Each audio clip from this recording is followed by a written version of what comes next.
On campus. And online. Online. This is URN.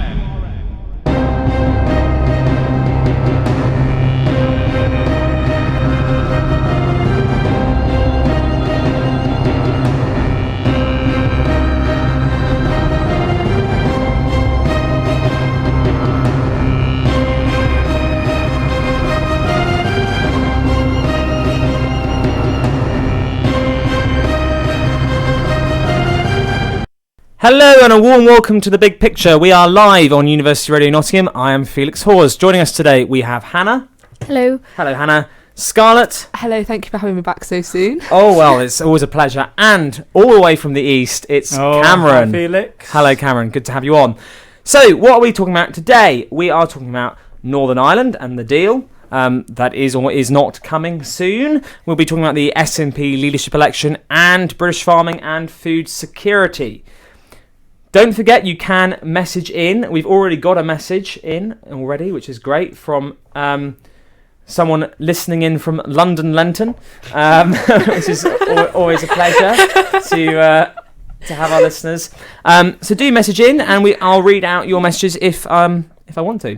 But first of all, it is Northern Ireland. So yes, Northern Ireland, which is probably one of the most contentious issues regarding Brexit, and we're still here now. Of course, there was the Northern Ireland Protocol, which formed a key part of Boris Johnson's deal when we were still in the EU in 2019, and now the government is trying to renegotiate that. The DUP, which is the largest unionist party in Northern Ireland, is unhappy with the current situation regarding Northern Ireland, as are members of the Conservative backbenchers, because Northern Ireland still has to follow many EU rules. So the idea behind the deal that is being proposed by Rishi Sunak's government is that there will be two lanes. One, I think they're calling it the Green Lane, which will be deals coming across, food or supplies coming from Great Britain, the island of Great Britain, to Northern Ireland. If it's just going to Northern Ireland, it will go in the Green Lane, where there'll be no checks. And if it is going to the Republic of Ireland, then it will go into the Red Lane, which will require checks. Another development regarding Northern Ireland that's happened recently is the potential scrapping, not actually been announced yet, I don't believe, of the Northern Ireland Protocol Bill, which Boris Johnson, if you remember him, our former Prime Minister, put forward. And that has caused some discomfort amongst the ERG, that's the European Research Group, the hardline Brexiteers, and it has been reported that if it is scrapped, that bill, that Minister Steve Baker of Northern Ireland and Suella Braverman, the Home Secretary, might resign. That bill would basically allow the UK to unilaterally withdraw from the Northern Ireland Protocol.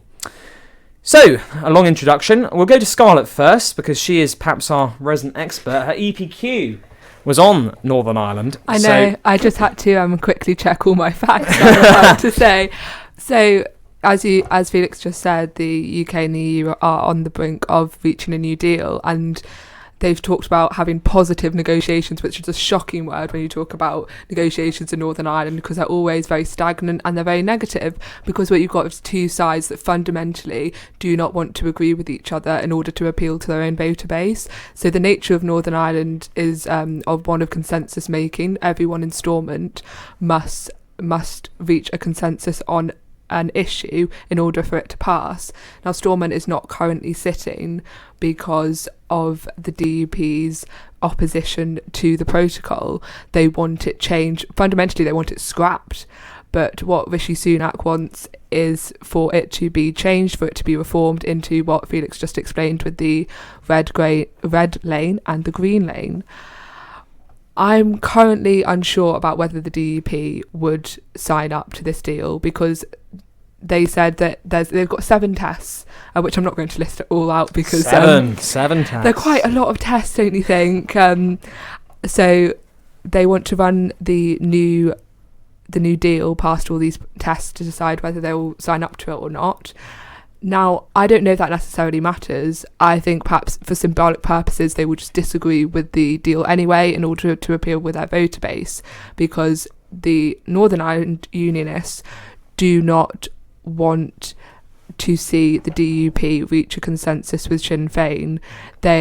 Unionism since Brexit has drifted more to being more hardline, and I believe that they would they would rather vote for the TUV, so traditional unionist voice, than which the is DUP. more to the right, more extreme. Yes, even more extreme than the DUP. And I think that it's very unlikely that the DUP will want to sign up to it unless unless the British government has some sort of leverage against them, which is not currently available. You can see in the media, for example. So my sort of the way I look at the current goings on is that I don't believe the DUP will agree to the deal. That's very interesting. And one of the things I've noticed recently and this week is Sir Geoffrey Donaldson, who's the leader of the DUP. He sits in Westminster. In his Prime Minister's questions, he asked a question that would seem to be slightly less hardline than perhaps we thought the DUP were going to be, because his question was more, how could we get a democratic backing of the Northern Ireland Protocol rather than scrapping it altogether, which might have suggested a shift. However, it's not very clear. But it's very interesting. If you look at the use of the word democratic, you'd think about majority vote, majority rule. What the DUP here are focusing on is the idea of they are now positioning themselves as a minority, and they seem to perhaps want to thrive in that role, because they are, although they are the largest unionist party in Northern Ireland, they have 2 less seats than Sinn Féin, and when Stormont sits again, which hopefully it will for the good of all the people in Northern Ireland, they will hold the role of Deputy First Minister, and Michelle O'Neill will hold the role of First Minister for the first time in the history of that devolved Parliament. And I think the important thing here is the shift in the way that the DUP are approaching this issue.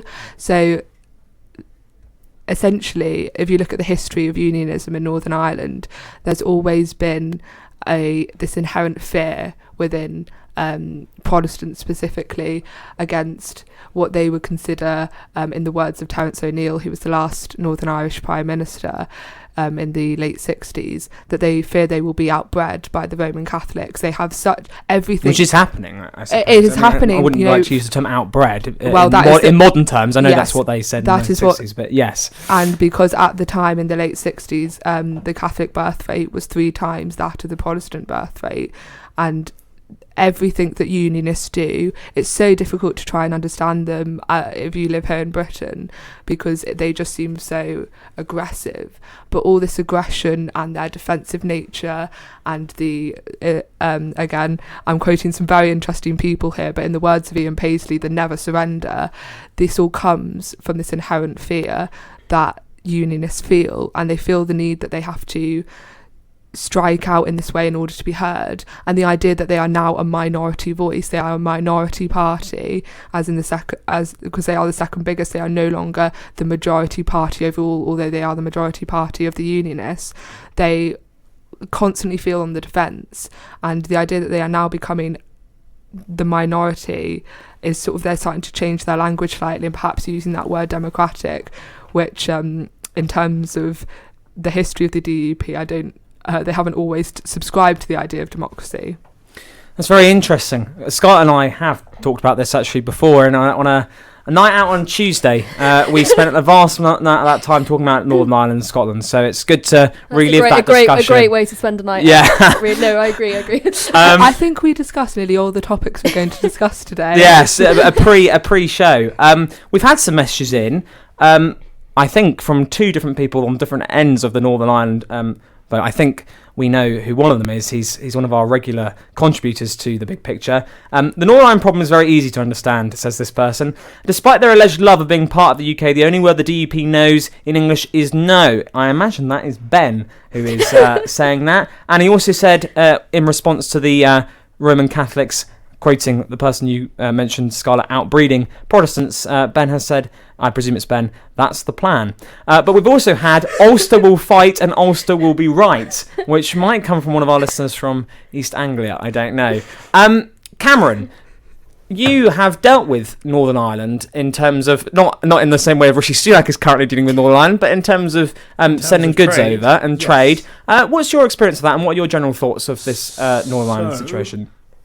Northern Ireland has separate trading rules for sending stuff to the rest of the United Kingdom. So obviously you can send anything anywhere in the UK as long as those goods are legal goods. You can send them anywhere. Well, I suppose in terms of crime rate currently, you might be able to send anything anywhere, regardless of I've legality. seen But anyway, one box checked ever.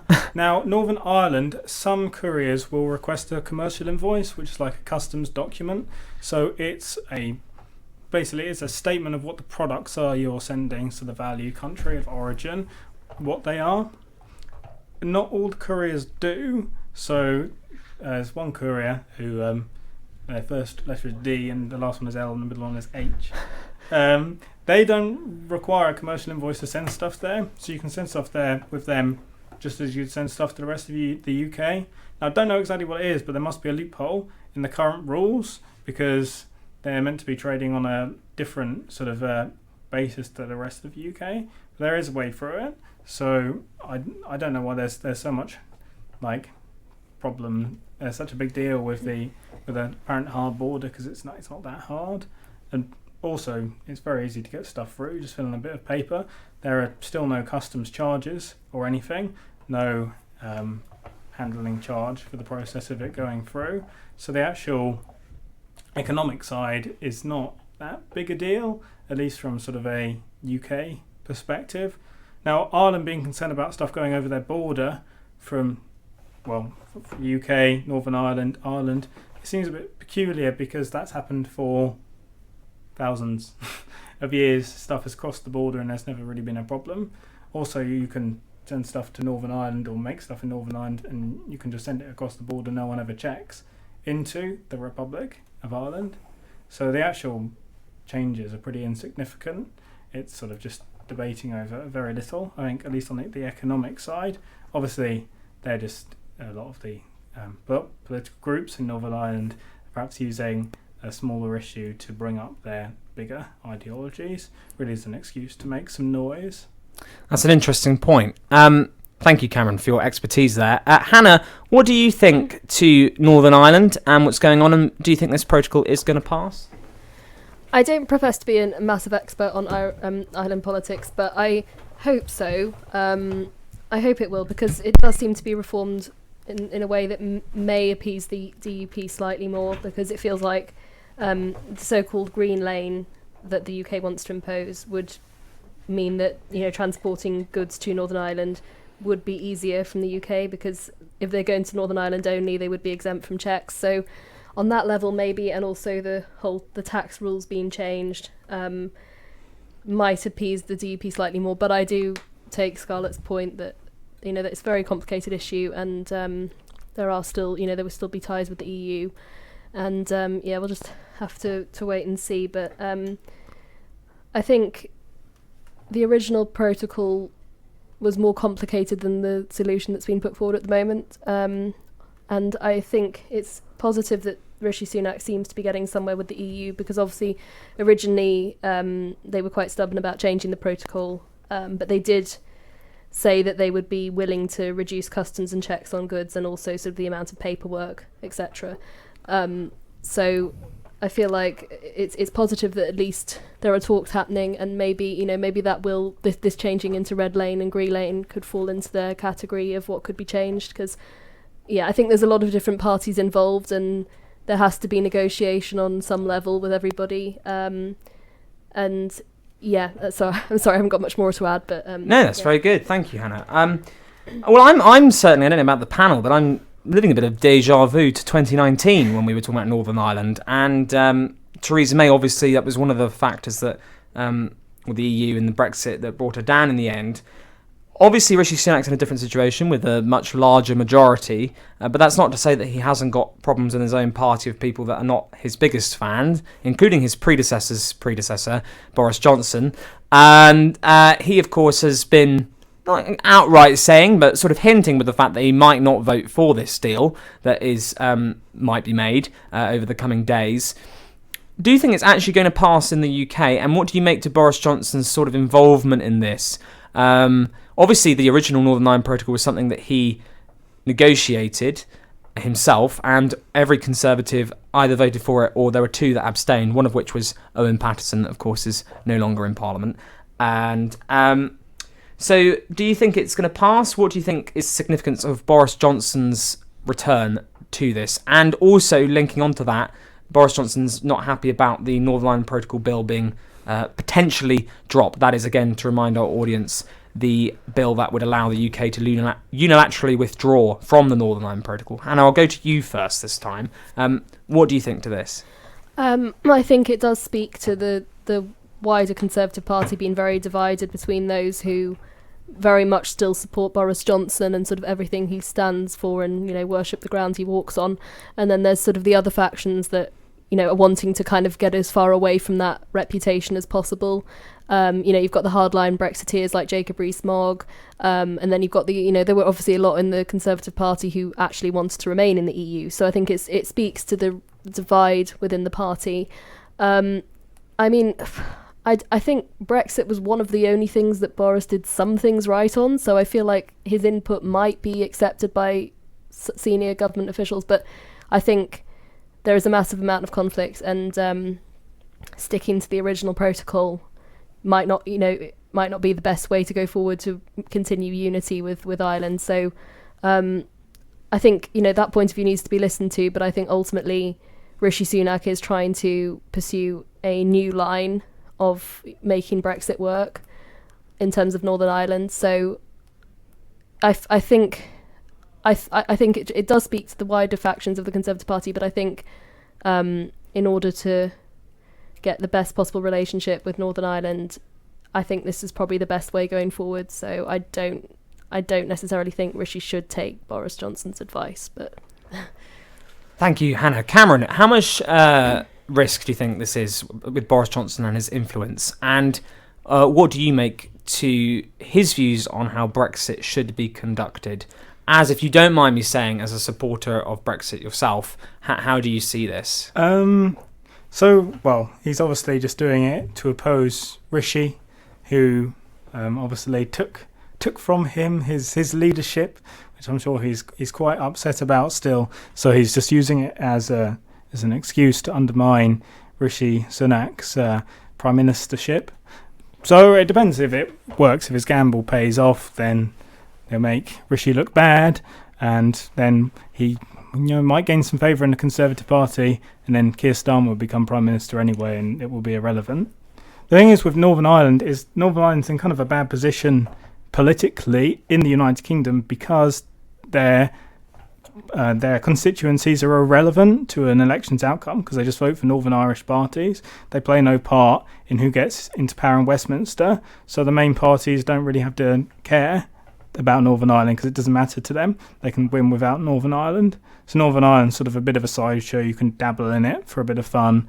There's problems there, so you can look really good if you solve some problems, and you might risk looking bad if you make it worse. But it ultimately doesn't matter too much because there's other issues and other constituencies that are much more important to Westminster. Also then, Ireland's part of this is quite interesting. I think they've been pretty quiet because they don't want to, cause any division on the issue. But they've placed themselves very well overall against the United Kingdom, kind of geopolitically. They're massively outpacing us economically. They're one of the fastest growing countries in the world. You go to any supermarket pretty much in the UK and you look at the back of the label and it will be a Dublin address, not a United Kingdom address. Tesco's, for example, is based in Dublin. Even though it's a British company, it's actually Irish registered because their corporation tax is so much lower than ours. It's 13%, so soon, after April, when corporation tax rises, it will be half of the UK's corporation tax. So Ireland is eating our economy whilst we need more money here, and who will soon be Northern Ireland's more important trading partner, us or them, especially when stuff can still just easily go across their border. It benefits Ireland a lot for us to have a harder border between Northern Ireland and the rest of the United Kingdom. So if we want to get a good deal with Northern Ireland, it's in our interest to position ourselves economically better than the Republic of Ireland. The first way we can do that is by undercutting their corporation tax. Oh, well, that would be interesting, and I'm sure that's a debate that we definitely should have on the big picture another time. But that's a good point made there, Cameron, though I'm not sure. I don't know if other panelists would agree or not on that, but we'll... Scarlett, what do you make to Boris Johnson's return? And as probably the most pro-EU here on this panel, are any of these issues fundamentally down to Brexit, or would you concede that maybe it is the case that really democratic will of the United Kingdom and the Unionists voiced that voted mainly for Brexit? I'm sure that there were obviously some Remainer Unionists in Northern Ireland, but it is the will of the people, as to coin a phrase often used by Brexiteers, and therefore these sort of problems just, although might be inherent to Brexit, doesn't mean that Brexit in itself is wrong. And what's your view? So when I saw Boris Johnson inserting himself again where he is not wanted, I thought, oh dear. I thought, why is he back again? And why, when he constructed the protocol that currently has to be revised, is he celebrating his own achievements, despite the fact that we're currently negotiating to remove what he changed to the Brexit deal? And the most important point in Northern Ireland is that the majority of the country voted for Remain. Yes, the DUP supported Brexit. Yes, the majority of Unionists supported Brexit. But there was also a large majority, a significant majority of Unionists that supported Remain because they could see these implications. That when Brexit happened, the question was, what's going to happen to Northern Ireland? And people in Northern Ireland at the time were saying, what's going to happen to us? Are we going to become, again, this problem child between the Republic of Ireland and Britain? And look, that's exactly what happened. And I think that, I hope that Rishi Sunak and his Conservative Party do manage to get this deal through and changes to the protocol, because the symbolism of it is so important, because the DUP and some other groups, some paramilitary organisations within Northern Ireland are using the protocol to encourage more violence. Perhaps not the DUP themselves, they've strayed far away from that. They have condemned any violence that has taken place, but some of the more extremist paramilitary groups in Northern Ireland are abusing what the protocol means in order to incite violence again, and that's something I fundamentally disagree with. And as very topical in the news, there seems to be an increase in violence, and perhaps that is linked to the protocol. The people over there are very much divided whether it is linked. If we look at the case of the detective John Caldwell, who was shot a few days ago by suspected to be the new IRA, that could be a case of mistaken identity. He was investigating the new IRA murders, but there was also some talk on the ground about whether this is related to the protocol. I would also say that this has not made the news, but I would just put it out there that my family are Northern Irish Unionists, and last week, a few streets away from where my grandma lives, there was somebody who was kneecapped, so a knife was taken and slit beneath both their knees, which puts people into a wheelchair. This happened last week. It's a very common thing to happen in Northern Ireland, particularly. The work of loyalist paramilitaries conduct this sort of crime and violence, and this is happening more and more.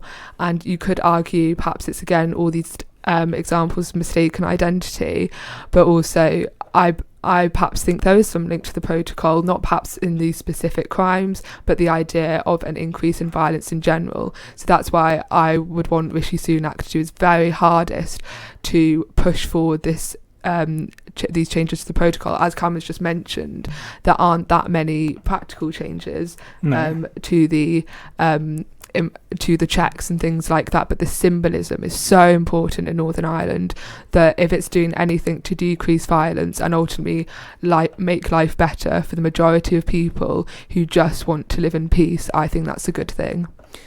Thank you. That's all we've got time for on this, unless you've got any final thoughts, anyone? Well, I just think, can I close very quickly? Yeah, go on. I just think overall, a lot of the problems at the moment, including Northern Ireland, they're just symptoms of the United Kingdom's weakness. So division over Brexit, weaker economy. So if you want to solve problems such as Northern Ireland, such as so many other goings on, it's strengthening the root cause that will help, rather than trying to deal with the symptoms, actually deal with the disease, I guess. Thank you, Cameron. To read out some messages we've had before we take our first break. Northern Ireland Protocol Bill is an indigenous piece of legislation. International law was designed by the woke liberals and has no place in a patriotic country. If unionists complain about not being British anymore, just tell them to move to the mainland. And someone else has said that he agrees that Rishi Sunak will go down as the bravest Prime Minister in recent history if he can get a deal in Northern Ireland. Okay, our first song is Alternative Ulster, which was picked by Scarlett, so enjoy. On campus. And online. Online. Online. This is URN. Hello and welcome back to University Radio Nottingham. I am still Felix Hawes and this is The Big Picture. Okay, our second topic is the SNP leadership election. Now, we talked about this last week when Nicola Sturgeon resigned, and again, Scarlett and I have talked about this on a night out on Tuesday, so we're going to carry on that conversation. So we've got three candidates now, all confirmed. There's Kate Forbes, who's the Economic Secretary, although she is currently on maternity leave, although I imagine coming out of that for this campaign. Hamza Youssef, who is the Health Secretary in Scotland, and Ash Regan, who was a minister but resigned over the gender recognition bill. Now, Ash Regan, we didn't even talk about her last week, so perhaps that was to signal her chances of winning this election. There was a poll conducted by... I can't remember who conducted it, but it was by SNP voters, those that voted the SNP in Holyrood in 2021. That's the Scottish parliamentary elections. And Kate Forbes is in the lead, 28%, to Hamza Youssef on 20 and Ash Regan on 7, so quite far behind. Although, of course, if those that are capable of doing maths at home will be able to work out that there does leave to be a significant amount of people, amount of percentage of votes, or preference I should say, that is missing there, and that's because Mr. Don't Know wins again on 45% this time, better than the 69% when there was a poll done earlier. So what do we think then to these three candidates? Hamza Youssef is seen to be more of the continuity candidate. Nicola Sturgeon and John Sweeney, that's the Deputy First Minister, have not backed anybody, but Hamza Youssef is the sort of continuity Sturgeon candidate it's seen. Kate Forbes is more on the right of the party economically, although it is her social conservatism that is getting the most amount of traction in the press, which I'm sure we will talk about. And Ash Regan is also more on the right of the party as well. First of all, what do we think then to these three candidates? Who do you think's going to win, and what do you make of the fact that Angus Robertson, who was the favourite, is not actually standing? Hannah, I'm going to go to you first. I think it's interesting to look at the sort of manifesto, if you like, of these three, because they're very different. As you said, Hamza Youssef is seen as the continuation candidate, so in that way, there was, whilst support for Nicola Sturgeon did dwindle towards the end, there were an awful lot of the SNP who still, very much respect her. So on that level, I would perhaps say he might win, but there has been a lot of scandal attached to him. Well, not scandal, but people have said that as health minister, he hasn't acted in the best way for the country. NHS is, sorry to interrupt you there, Hannah, but yeah, NHS records in terms of ambulance times and things are at a record low in Scotland. Jackie Bailey, who is from Labour, has said that Hamza Youssef is the worst minister she's ever shadowed. He also broke COVID guidelines because he didn't wear a mask. Mm-hmm. And before, when he was Transport Secretary, he drove without insurance. Sorry, no, that's fine. No, I didn't know about the driving without insurance. But yeah, there was also a comment he made when he made out that more children were dying of COVID in hospital than there actually were, which just sparked panic, which it just simply wasn't true. So I think he seems to have the most baggage attached to him, really. However, there is still the whole debate in Scotland over the gender recognition bill, and he is the only candidate that has said he will challenge the UK government over its decision to block it. And I feel like it depends, because there was a massive majority within the Scottish government who voted for that bill. So that could give him some lead as well, if there are people who like the idea that he'll hold the UK government to account over that. I think with Kate Forbes, yes, she is in the lead at the moment. I think there have been a lot of people who were backing her who have said no now purely because of her Christian and conservative views, where she's said that she wouldn't have voted for gay, equal gay marriage, and she doesn't believe that children should be born outside of marriage. Now, I think that all comes down to whether people who are voting care a lot about what her internal views are, because she has said that she would never try to to change the way the laws are in place, despite the fact that she differs in her views. So I think that's which I'm sure we'll talk about later, that's raised a massive questions around whether people with strong Christian values should be in high office, because it begs the question, if she isn't going to impose those views on society, does it really matter? So yeah, and then finally, and also, whilst just one more thing on Kate Forbes, whilst yes, she is seen as very socially conservative, she did campaign very much for the gender pay gap to be reduced. So I feel like there are elements of her that are more liberal minded.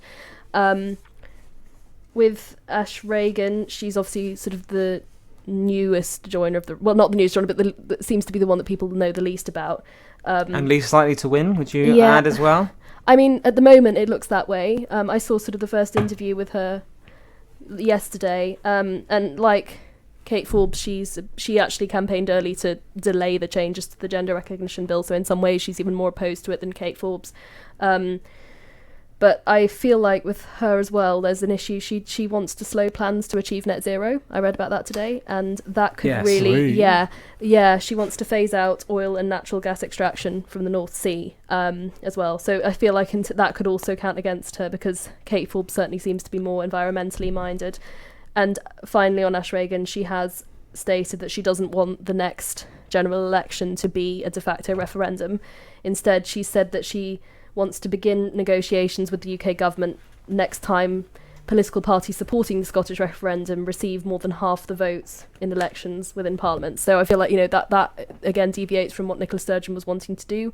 But Nicola Sturgeon did essentially in her resignation speech give freedom to the next, to her successor to carry out independence, the fight for independence in the way that they saw best. So it depends how many people agree with that, really. But I think there's there is baggage attached to each of them. I would say Yousaf probably has the most, but then I almost feel like Ash Reagan might, suddenly take a leap in the lead, because she hasn't had anything major, said about her, whereas Yousaf, there was the whole thing, with him not being called a terrible health minister, and then obviously Kate Forbes' conservative views, so who knows, she might leap ahead.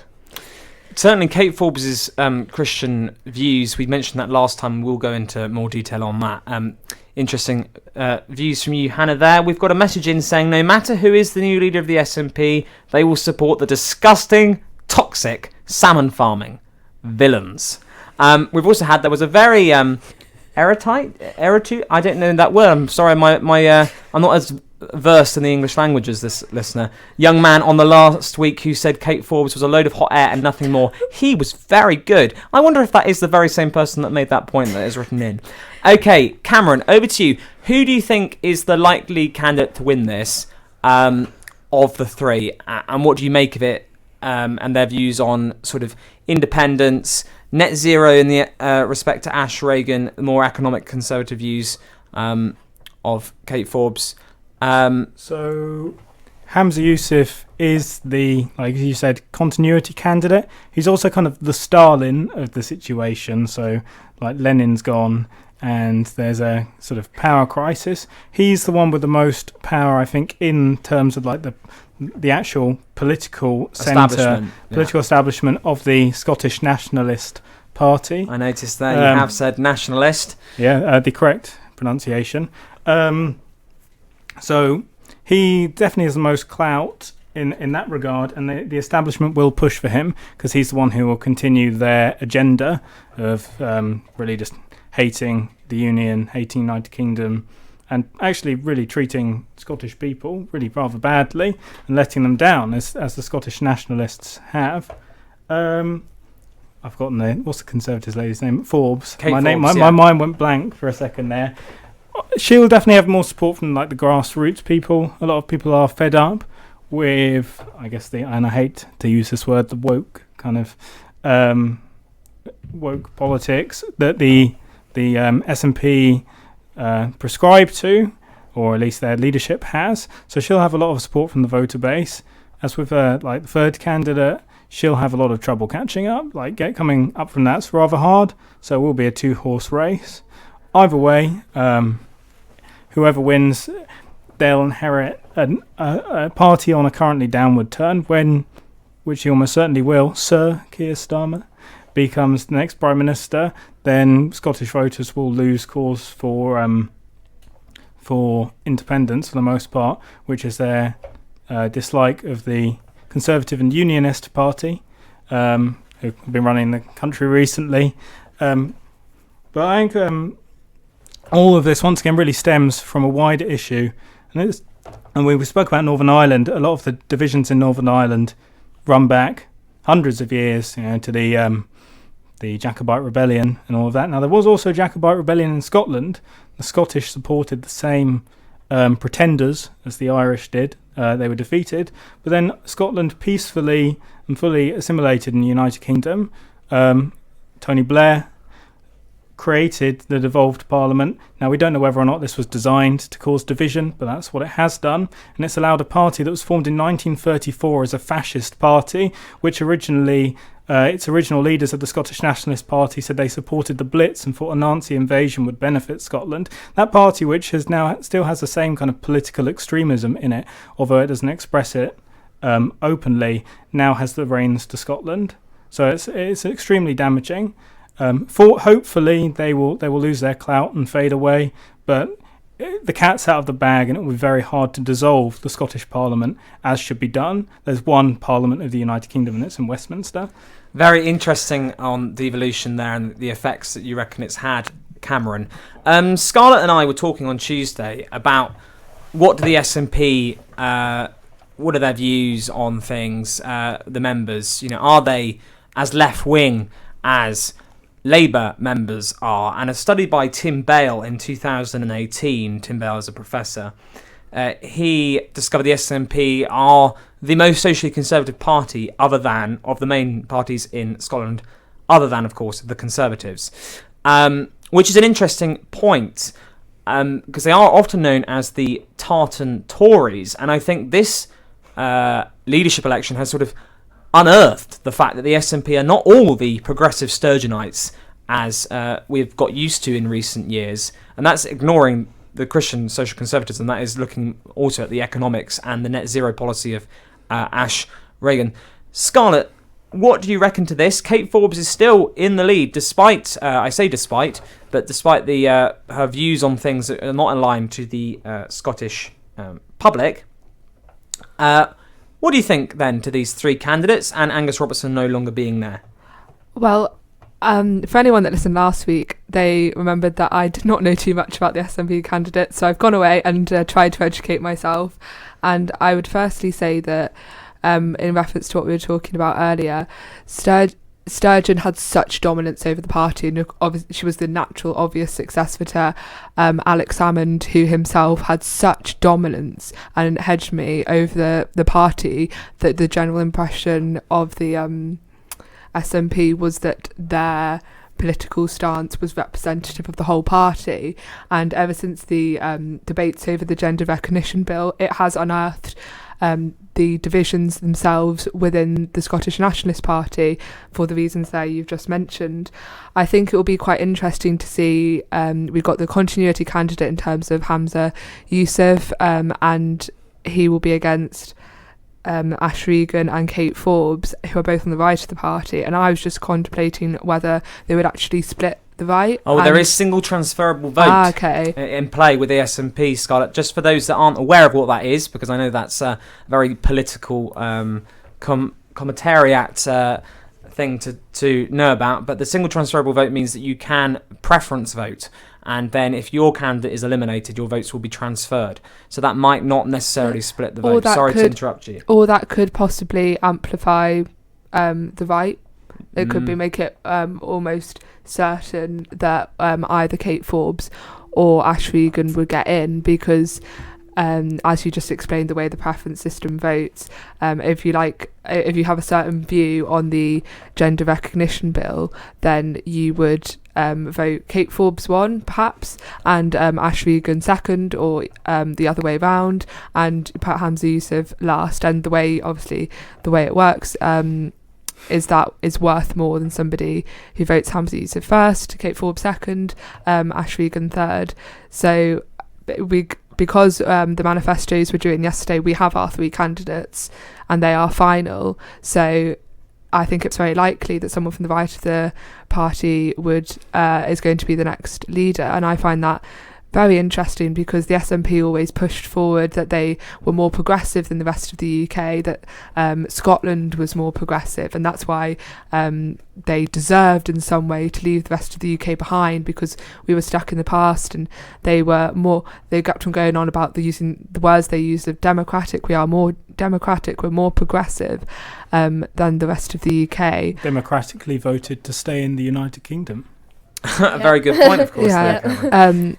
So some of these, the language that the SNP has been using will have to change. We've talked about this last week about how the tactics of the SNP will have to change, and whether they decide to go down the next election, whether that in Holyrood or a general election, will be fought as a de facto referendum. That's a decision that each of the candidates will have to make. I think that will be up there when they talk about the debates. That will be one of the main points, because ultimately they are a single issue party that has had to govern a whole country in some devolved matters such as health and education. So the single issue of independence is fundamental, obviously, to the Scottish National Party, and they have got to decide how they're going to implement that. So in terms of the 3 candidates, most likely Kate Forbes, purely if we're going to say because of the nature of the system, that someone from the right will get in. Kate Forbes seems like the natural candidate, so I'd probably put my weight behind her. The only thing I would, just to clarify a point of what Hannah said, because you sort of said, how could someone who's quite liberal on women's rights and fight for things like the gender pay gap also criticise the gender recognition bill, which is seen as perhaps seem like 2 things that are in a way, would you say they're both on, could you just clarify where you thought they were on either side of the spectrum? So, well, I don't know. They are different issues, but I do see how they could be linked. So I feel like it's hard to say. It's different because the gender pay gap, that's been a much more historical issue, whereas this is very modern. So I don't know how to explain it, but I think. But I think you can reconcile both. I think you can be both a critic of the bill and also defend the gender pay gap, because the nature of those who criticise the bill are often from those who call themselves the most staunch really defenders of women's rights. And I just had a thought that maybe that's actually very true. I agree how with you. They can have both. Because they are linked, and they'd put their whole base behind saying they are defenders of women's rights. All right, now thank you very much. Briefly, before we move on to our final topic, Hannah touched on Kate Forbes' religious views. That's obviously been in the press quite a bit, and it has caused a lot of stir amongst the SNP MPs and MSPs. Comments regarding Kate Forbes' views. A poll was conducted recently that found only 5% of SNP voters consider personal religious views to be important. So that might suggest, therefore, that Kate Forbes' views, although out of step with the majority of Scotland and presumably SNP voters and members as well, might not necessarily reflect their choice of candidate. But what is interesting is that it is being heavily hinted that the Greens and 6 SNP MSPs, that's member of the Scottish Parliament, won't back Kate Forbes if she wins. Now, the way that Scotland works, unlike in the Westminster, that when Rishi Sunak or Liz Truss before him won the leadership election, they were summoned by the King or Queen, in Liz Truss's case, and made Prime Minister because they were in charge of the largest party. Well, in Scotland, you have to vote for the First Minister, which normally comes from the largest party because they have more MSPs to be able to vote for that candidate. But it is possible, someone's done the maths, that if the Greens don't support the SNP First Minister, which they currently do because the SNP have a minority, and enough SNPs don't support their candidate for First Minister, then it's possible that Anna Sawa will actually have more support as the Labour candidate if the Tories and Lib Dems get behind him. It will be pretty even Stevens. I think they'll abstain. You think they'll abstain? So what do we think to this in terms of Kate Forbes' exception? But I have to, say with the caveat to make this point as brief as possible so that we can have time for our last topic. Cameron, I'll go to you first. I just think we need to dissolve the devolved parliaments. All the divisions have got worse since then. Northern Ireland's got worse. The original Irish Parliament was dissolved by great Robert Stewart, Lord Castlereagh during the Napoleonic Wars. There were no problems right up until the Troubles, really. And we bring back the devolved Parliament. There's trouble now. Scotland more divided than it has been since 1746 when the last battle was fought on British soil. So we need to dissolve the devolved parliaments and the divisions will hopefully be eradicated. Problem is, the cat's out of the bag, like I said, so it's very difficult to do. I know that there's probably quite a lot of temptation to reply about the getting rid of devolution there. Agreement, but or disagree. But in terms of, and thank you for your point, Cameron. In terms of Kate Forbes and whether or not Kate Forbes will be accepted by Holyrood based on her religious convictions, which by the way are conscious votes in the UK, which means that they're not normally whipped by the party and are up to the individual to vote on their conscience. What do you make to that? That might be a constitutional issue that's never happened before. Hannah, what do you think? I would like to say first that I do not agree with Kate Forbes' views. However, I believe that as long as she is not going to impose those views and change the laws, I don't have a problem with the fact that she believes them. As long as that is her personal view and she doesn't impose it on society, I don't have a problem, because I think we're in danger of, we've done really well at moving and accepting people, as we should, of different views on the the less conservative, more progressive views. And I think we are in a very precarious position where we may end up ostracising those with more conservative social views, which is wrong, because it should always be a broad church. So I think, if she'd come out and said, I'm going to, ban gay marriage, then I would have a very, very different view. But she has said she's not going to impose that. So I think, unfortunately, it will affect her, because I think that's the way our society is. But I hope it doesn't, because I don't have a problem with it as long as she doesn't change the rules. And Scarlett? I think it would impact, as you say, the running of Holyrood. I think it would make the SNP getting legislation through very difficult indeed, especially if Kate Forbes perhaps later down the line, when she's established authority within the party, then went back on some of her statements. As we know, many politicians do this during the campaign. They say, I'd never do X, and then a couple of years later, they're doing X. So there is a possibility that despite what she says now, she could enact legislation to perhaps not remove gay marriage, but restrict it or prevent its development or things like that. I also personally think that although the statistic you just said there, I think about the 5%, I do think the electorate will factor in Kate Forbes's own socially conservative views, because I believe that the average Scottish voter is more left-wing than the rest of the UK on social issues. Yes. Yeah. So I think that would very much impact how they vote in both Holyrood and general elections. Okay, thank you very much. Should we skip the song? I think I was just going to say that. We'll skip the song to make sure we have time for our final topic. So thank you, everyone, for that. Someone has messaged in saying, why don't we call the Tory party the Inefficient Farmers and Pensioners Party? Well, that does link on to our final topic about food security and British farming. So, recently, major supermarkets such as Tesco and Asda have said that they're going to limit the sales of some fruit and veg, such as cucumbers, tomatoes, lettuce and peppers. Theresa Coffey has said, who is in the Conservative government, that perhaps people should buy more local produce such as turnips.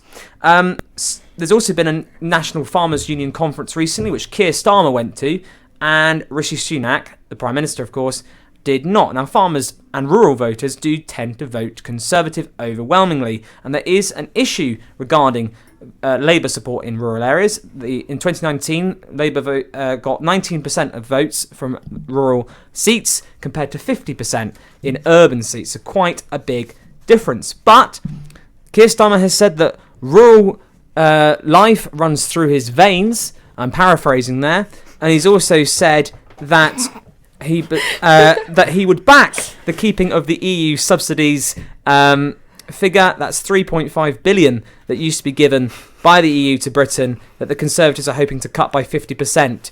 They've already cut it somewhat, and it'll be half of that by next year, despite the promises of the Leave campaign. Cameron, do you think the Conservative Party betrayed farmers? Betrayed is a big word. I think they've taken them for granted, and that may well backfire on them. It probably won't, but it may well backfire on them. And now we've got some wider problems, because this isn't just a political matter, it's a matter of actually surviving. We need food to survive. Now, we have sold out to the European Union over the last 50 years, and other countries as well. We're buying food from Spain, Morocco as well, across Europe. We need to be eating English food. We need to get used to eating seasonal vegetables, not having tomatoes in the winter, for example, or broccoli in the winter. You should be having carrots, which you can store over winter, Brussels sprouts, which grow in the winter. Those should be the winter vegetables.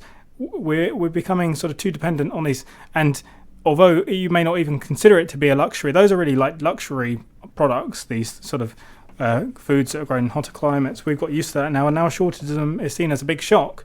Well, we shouldn't be having them here anyway. If we want to be a more independent country, which we should be, want to be a more secure country, also want to be a more environmental country, we need to be eating English vegetables and also eating English meat. And this is one of the worst aspects of Brexit, coming from me, is the terrible, toxic Australian beef, terrible food security imported across the world. There's plenty of meat to eat from this country. We've got loads of grazing land up on the moors. Lamb is one of the two food products we're 100% self-sufficient in. Why aren't we being encouraged to eat that? Why aren't those farmers being subsidised? Why are we making deals on the other side of the world?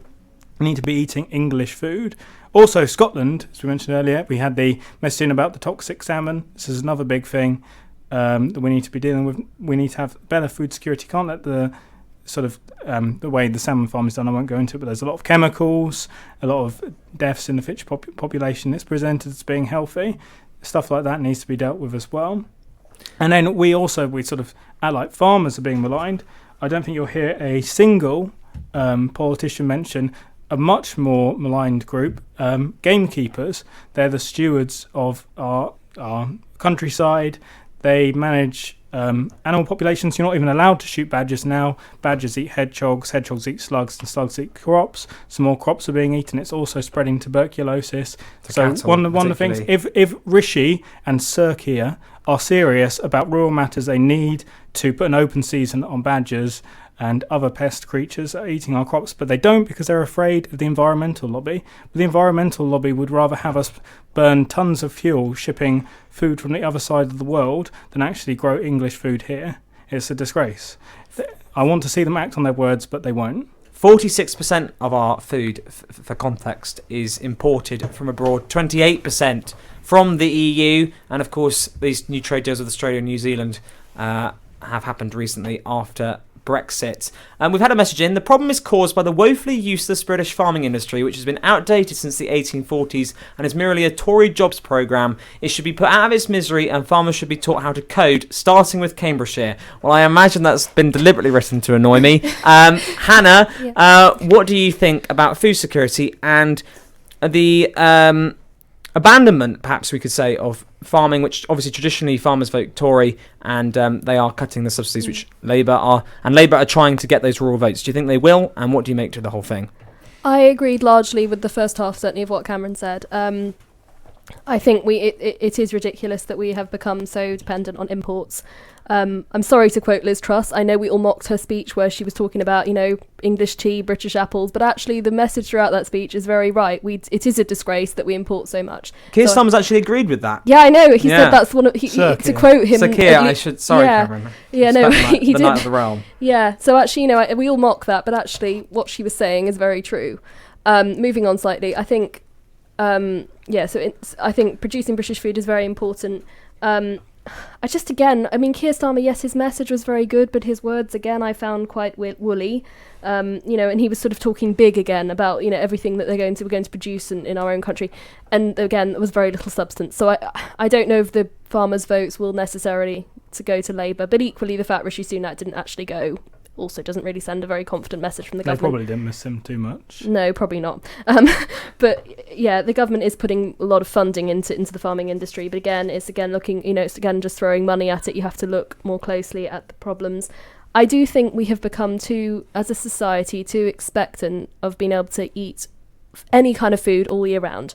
And I think Therese Coffey's comment about, eating turnips is a little bit reductive, but I think ultimately she was quite, in a way, on that point, was talking sense, because, why should we expect to be able to eat, any kind of fruit or veg any time of the year? And the fact that we've come to expect that means that when external, weather conditions, etc. Wars in Ukraine. Wars of course, and the impact Brexit has had, when external factors like that happen, we're not prepared, and we've become too dependent and too expectant of eating, strawberries, tomatoes all year round, when we should, like Cameron said, be focusing in more on, on British food. I do think that one positive that the government has, put in place is with the environmental land management scheme. I think the fact that, post Brexit, farmers will be paid funds for going towards more net zero options. I think that is positive. That's a positive step in the right direction. But again, it has to be implemented correctly for it to work. So I feel like in some ways the government, yes, through things like that is supporting and helping the farming sector move towards the future. But I feel like we are still so, for everything, it's the same with energy, it's the same, we've become so dependent on importing these things from other countries. And one of the fundamental aspects of Brexit was to become more an independent country, self-sufficient, and I think we should really live up to that in this industry.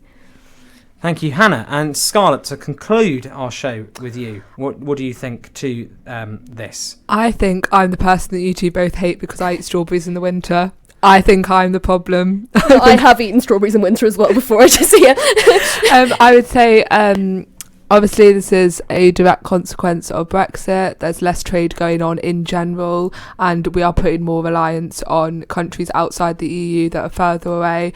And what Cameron said about the fact that we're importing Australian beef that has not been through as many checks. We're so close to now importing American chicken, which is terrifying. Never eat foreign meat. That can be the catchphrase of this show. We'll put that on the Spotify. And I think that it's awful that we're putting more reliance on importing from countries that have less regulations, regulations on giving workers rights from these certain countries. And so Britain is actually worsening global inequality through doing less trade with the EU, from my perspective. So I think that we need to we need to look at our relationship with the EU. I'm not advocating for us rejoining in any sense of the word, or even going back into the single market, but the idea of having these closer ties with the EU, purely for, I'd say, these safety and health regulation reasons. Well, thank you very much. I wish we had more time to talk about British farming. Me too. We've had some more messages. We've had the government's drive for rewilding is the most crazy of all. Of course, when Karen was last on, we talked about that in January 2021. And then 2022 actually. I think so, yeah. Yeah, sorry. I forgot what year we were in. Net zero is the worst of all religions. Does your panel seriously worship net zero? Well, maybe this particular listener should move to Scotland and vote for Ash Regan. And then farmers should be paid by the government to grow crops. Gamekeepers can conserve with the ploughing of wildflower margins. It's not the farmer's job. Thank you very much for your comments. We've had a lot of comments today. Very warmly welcomed. Thank you very much for everyone for listening. Thank you to Cameron, to Scarlett, to Hannah for coming on. I have been Felix Hawes, and this has been The Big Picture on University Radio Nottingham, and we're going to conclude with a song about a farm. It is American, apologies, but you do get the right idea. Thank you very much for listening. Goodbye. Thank you. Thank you. Thank you.